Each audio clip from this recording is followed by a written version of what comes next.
I'll just be direct about it. They were asking whether or not masturbation was bad. They were asking whether or not masturbation with ejaculation was particularly bad. And here's my stance on this. I'm a biologist and a neuroscientist.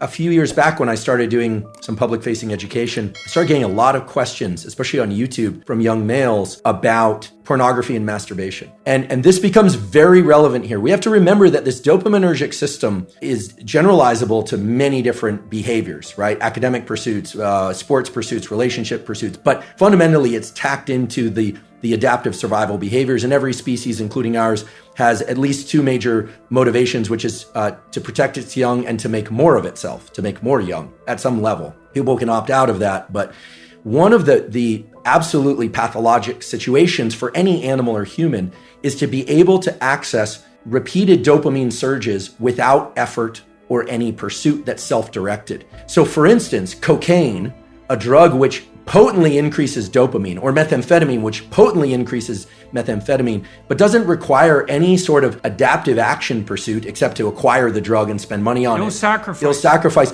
So what ends up happening is the circuit that gets rewarded is only the drug-seeking behavior, and no other behavior will give the kind of potent dopamine release that cocaine or methamphetamine will, which is why they are so pernicious. So I was starting to get a lot of questions. I was kind of surprised. I thought, well, I'm male and, maybe that's why they feel comfortable asking. But people were saying, were asking about pornography, and they were asking, I'll just be direct about it. They were asking whether or not masturbation was bad. They were asking whether or not masturbation with ejaculation was particularly bad. And here's my stance on this. I'm a biologist and a neuroscientist, not a psychologist. But what we know for sure is that if an individual repeatedly engages in this circuitry, let's say masturbation and pornography with increasingly potent forms of stimulation that are on a screen, a couple of things happen. First of all, what's being reinforced? What's being reinforced is a high dopaminergic response to watching other people engage in sexual behavior, which is very different than being in a first-person sexual experience, okay?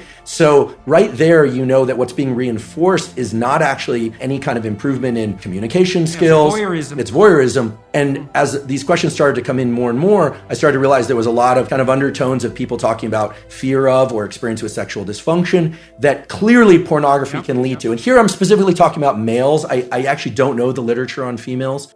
Females don't use visual pornography to the same degree. I see. They use literary pornography. I see. Yeah. So, and then you start to think about, okay, what happens in the cascade or the arc of sexual arousal and orgasm? What happens is that initially it's parasympathetically dominant, meaning if somebody is too stressed, they actually can't engage in sexual behavior. The arousal response doesn't occur. Erection is blunted, but the actual orgasm response and ejaculation is strongly associated with the so-called sympathetic nervous system, which has nothing to do with sympathy. It has everything to do with, it's a kind of a stress response. And then it reverses to a parasympathetic response. And a hormone called prolactin increases dramatically after ejaculation in males. What does that do? That blunts dopamine release and testosterone for a very long period of time, which makes sense if pair bonding and sort of, in our species anywhere, there's this idea that then other molecules would be exchanged with partners, pair bonding, potential for raising mates, etc. Without getting into a huge discussion about that, the point is this: masturbation and pornography are potently tapping into the dopamine system and can undermine the very processes of what I consider healthy processes of finding a mate, dating, communication, eventually, if it's appropriate, sexual interaction. So here's a question. If you're seeking sexual release through pornography and you go through the whole cycle and you get a prolactin release, do you bond with yourself? So this is very interesting.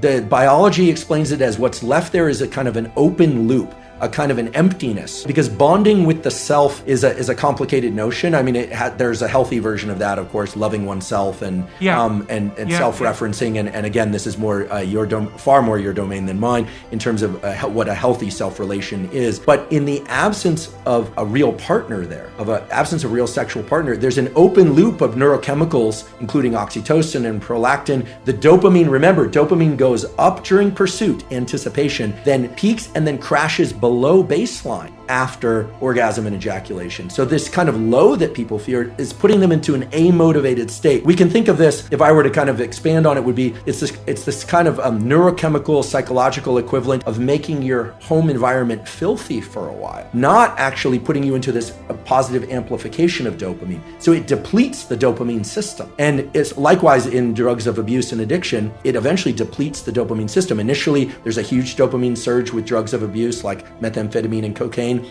But over time, people are using more and more to achieve what is not such a great high. You even see this a little bit with kind of consumption of energy drinks. Like people are taking more and more chemicals within their energy drinks, and they're thinking about loud, fast music, energy drinks, this kind of stacking of dopaminergic tools. Now, that's not as pathologic. In fact, there are some energy drinks I'll occasionally drink and I enjoy them. I don't think we need to be entirely afraid of pursuing or engaging in things that release dopamine. Obviously, healthy sexual behavior, food that we love, social engagement, all of these things can be dopaminergic. It's the big peaks in dopamine that are not associated with any prior effort or organization of self that are particularly dangerous for the human being.